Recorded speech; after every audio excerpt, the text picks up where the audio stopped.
Confidence and playing with freedom are two things that Tottenham can't do at the moment. Unwanted history. Tottenham Hotspur might be the only club in football history capable of going from European champions to a relegation fight in less than a year. Champions League football, a world-class stadium, and a squad full of elite talent. But fast forward a few months, and suddenly Tottenham's form is sinking faster than the Titanic. But there's an arrogance, especially within our fan base, that we'll just go and brush Fulham aside. But Fulham are a better team than us, and that's the reality of the situation we're in. We aren't any good at the moment, and we are struggling.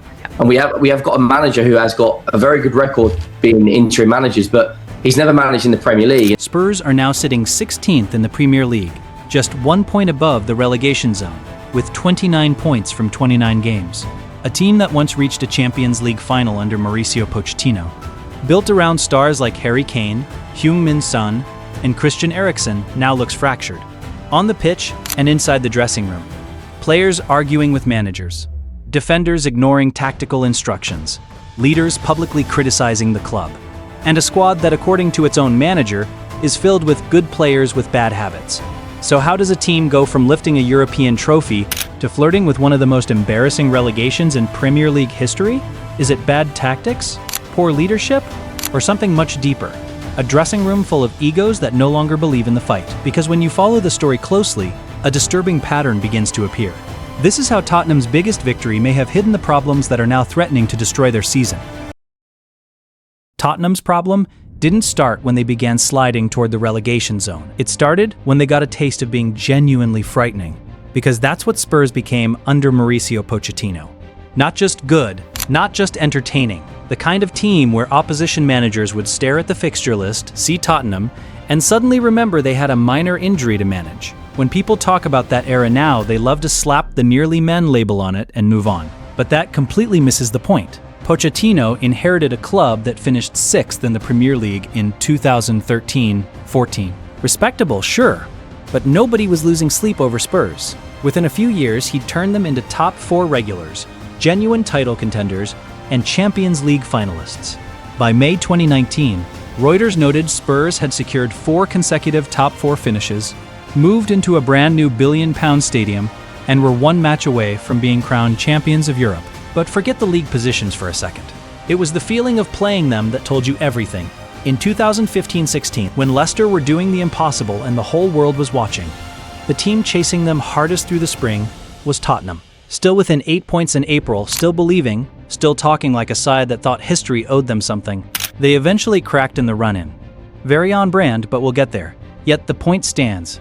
Spurs weren't hanging around the top by accident. They'd become one of the most physically intense, tactically aggressive teams in England. Then came 2016-17, the purest, most complete version of Pochettino's Tottenham. 86 Premier League points, only 26 goals conceded, a club record, unbeaten at home in the league.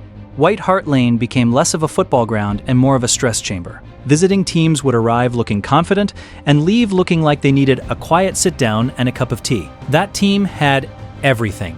Harry Kane at his ruthless, defender-terrorizing peak.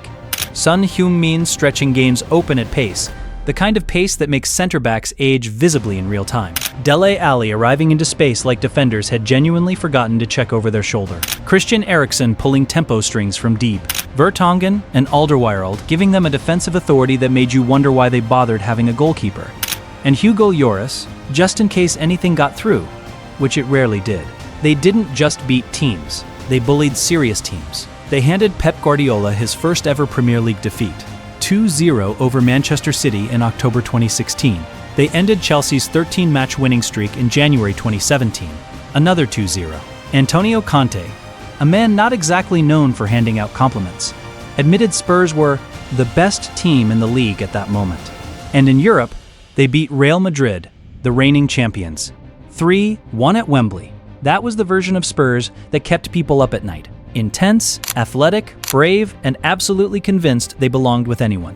Which is exactly why the expectations became so suffocatingly heavy. By 2018-19, Spurs weren't just a dangerous team anymore. They were a club that had started expecting Europe. Reuters noted that Champions League qualification had become routine under Pochettino, and routine changes how a dressing room sees itself. When you qualify 4 years running, when you move into a billion-pound ground, when your striker is openly talking about becoming one of the best teams on the continent, You stop thinking like outsiders. You stop being scrappy and hungry. You start feeling entitled to the view from the top. And then came Ajax. That semi-final comeback is still one of the most unhinged nights in Champions League history. Spurs were 3-0 down on aggregate at halftime in Amsterdam. The tie was dead, buried. Even the most optimistic Spurs fan was already mentally planning their summer holiday. Then, Lucas Moura scored 3 times, including the winner in the 6th minute of stoppage time, and Tottenham were in the first European Cup final in their entire history. It was the kind of miracle that doesn't just lift a football club. It fundamentally changes how a club sees itself. And that is the key to this whole story. Spurs weren't just collecting results during those years. They were building an identity around being on the verge of something enormous. Top 4 football.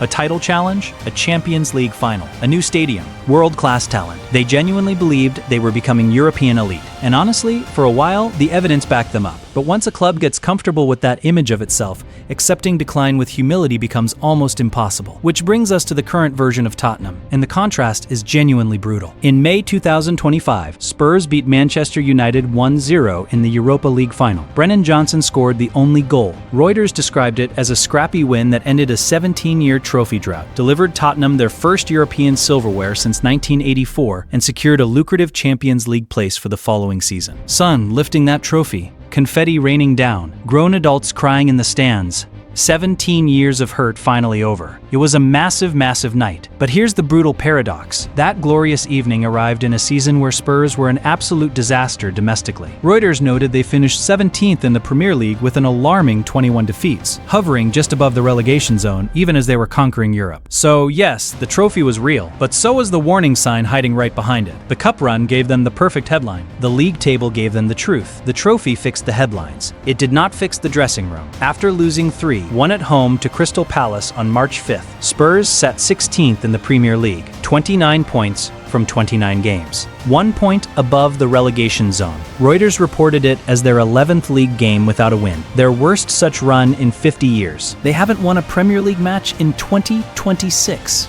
Now, bad form happens. Injuries happen. Managers get sacked. These things are part of football. But what makes this feel different is the language coming out of the club. When Igor Tudor arrived after Thomas Frank was sacked in February, he didn't talk like a manager who'd inherited a team that just needed a confidence boost and a few clean sheets. He talked like a man who'd opened a door and immediately wished he hadn't. After the 4-1 defeat to Arsenal, Tudor said his players had good talent but bad habits. He said they needed to grow and be humble. He said they needed to run more, play better, defend better, win duels, second balls. And most tellingly of all, he said the club's task was to become serious. That is not standard mid-season manager talk. That is a coach standing in front of a camera telling you the problem is cultural, not just tactical. When a manager starts using words like humility and seriousness in press conferences, he's usually saying one thing without saying it directly. Too many players think the shirt should do the hard work for them, and that's where the ego problem starts to come into focus. Take Christian Romero. On pure talent, one of Spurs' best defenders. Aggressive, front-footed, elite when he's fully locked in. But in February, ESPN reported that Romero publicly called Tottenham's squad depth disgraceful. Now, his frustration might be completely understandable. Spurs were ravaged by injuries, with only 11 players available in one matchday squad according to his post. But leadership isn't only about being right. It's about what your words do to the room. When your captain broadcasts the dressing room's frustration to the world in the middle of a crisis, it stops sounding like accountability and starts sounding like the whole place is cracking at the walls. Then, there's Mickey van de Ven, genuinely elite talent, the kind of pace that makes you think he borrowed someone else's engine. But this season, he's also part of the picture. In November, after a home defeat to Chelsea, Van de Ven and Jed Spence walked straight past Thomas Frank at full time without acknowledging him. Frank publicly explained both players had apologized and that it came from frustration rather than disrespect. Fair enough, but even that moment matters, because it showed just how volatile and raw the emotional temperature had become inside that building. This isn't really a story about one villain. It's a story about a mood where frustration keeps leaking out publicly, a mood where basic standards have to be retaught by the incoming manager, a mood where a squad with obvious technical quality is being described by its own coach as short on humility, physicality, and mental sharpness. And that's why this narration matters more than it might seem, because Tottenham's current collapse didn't come out of nowhere. It sits at the end of a long, emotionally exhausting arc, from Pochettino making them scary, to the expectation that came with that fear, to the quiet entitlement that grows when a club keeps telling itself what it should be, even while the pitch keeps saying something different. They look less like a team that's out of form and more like a club still living on the emotional credit of an era that has already ended. Let's be honest about what we're actually talking about here. If Tottenham go down, this stops being a bad season and becomes one of the strangest, most embarrassing collapses modern football has ever seen. We're not talking about a mid-table side having a rough year. We're talking about a club that was lifting a European trophy in May 2025 and could be playing championship football after the World Cup. That's not a plot twist. That's a full psychological breakdown in football form. And the damage wouldn't just be emotional. Spurs would be throwing away a Champions League place worth a minimum of 18.62 million euros before a single ball is kicked. That's just UEFA's starting fee for reaching the league phase, before match bonuses, ranking payments, and broadcast distribution stack on top. For context, Deloitte's 2026 Football Money League ranks Tottenham 9th in the world by revenue. They are built, structurally, commercially, financially, to exist at the top of the game. Relegation doesn't just hurt that model, it tears straight through it. Then comes the squad exodus. And if you think the players are staying out of loyalty, bless you, genuinely. When clubs of this size go down, agents start making calls before the final whistle has even finished echoing. Release clauses get checked. Suddenly, everyone has interest from abroad. The reset becomes brutal, fast, and very expensive. But here's the part that should make every Spurs fan stare at the ceiling at 2 a.m. Historically, even Europe's greatest clubs didn't fall this fast after winning a continental trophy. The Guardian's review of European Cup winners found the quickest relegation after winning Europe's top prize was 5 years. Aston Villa's case. There's no evidence of a club winning a major European trophy and being relegated the very next season. None. Spurs could genuinely be the first club in football history to wear that particular badge of shame, Europa League winners to relegated in 12 months. Imagine explaining that to someone who doesn't watch football. They'd think you made it up. So, this is no longer really about tactics or formation tweaks or whether Tudor picks the right 11. It's about character. It's about whether this group of players can rediscover the mentality that once dragged them back from 3-0 down in Amsterdam, or whether the ego, the bad habits, and the fractured mood Tudor walked into finally swallows the whole thing whole. Can Spurs find that version of themselves again, or will they become the Premier League's most expensive, most inexplicable collapse?